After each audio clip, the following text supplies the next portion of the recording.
अपनी नई video upload करने से पहले मैं एक रिक्वेस्ट करूँगा अपने सुनने वालों से कि चैनल को प्लीज़ सब्सक्राइब भी करें और बेल आइकन को भी प्रेस करें ताकि आपको हर वीडियो की इंडिकेशन मिलती रहे। मैं अपनी पूरी बुक जो है वो अपलोड करूँगा इंशाअल्लाह, लेकिन अगर आप इनकरेज करेंगे तो, अगर आप इनकरेज नहीं करेंगे तो फिर मेरा काम करना मुश्किल होगा।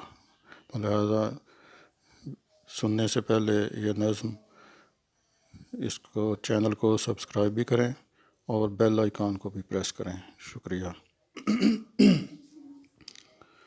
आज की नज़्म का उन्वान है नेट दे पुआड़े।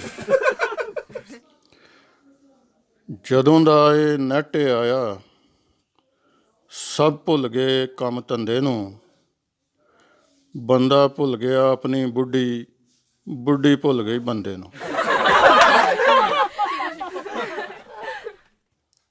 ना दुकान ते दर्जी लभे लभदा फिरना नाई नूं, ना दुकान ते दर्जी लभे लभदा फिरना नाई नूं, लुक के किधरे पबजी खेडे बाबा लभे माई नूं।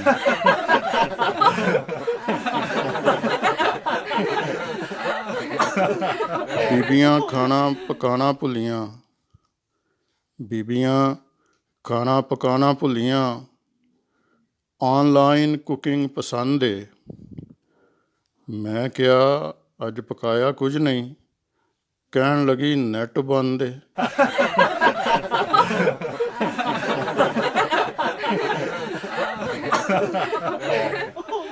ऑनलाइन रिश्ते ऑनलाइन मंगनी, नका झूठे भी सच्चे भी। ऑनलाइन रिश्ते ऑनलाइन मंगनी, निकाह झूठे भी सच्चे भी। मैनू तो ये डर लगदा है डाउनलोड होणगे बच्चे भी। ऑनलाइन फ्रॉड भी बड़े हुंदे, किसे धोखे दी कसर नहीं रह गई है। आर्डर कीता सी यंग बेबी दा ते बेबे भल्ले पै गई है।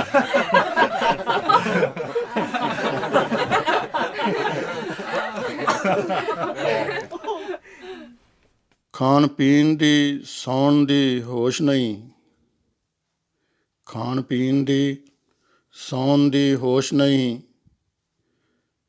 ते नेट ने वाशरूम भी भुला दिते, हुण 20-20 साल दे बच्चिआं नूं मावां ने पैंपर ला दिते।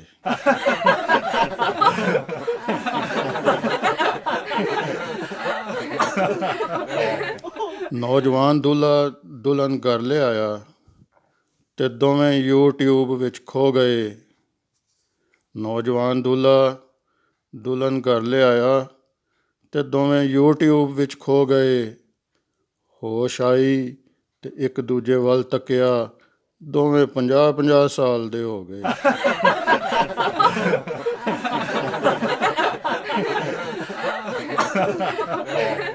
Online banking online shopping, online banking online shopping.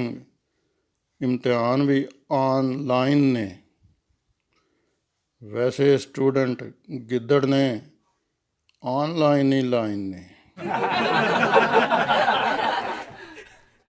मुर्दा समझ के दफनाए नेट विच मगन दिन चंद हो गए।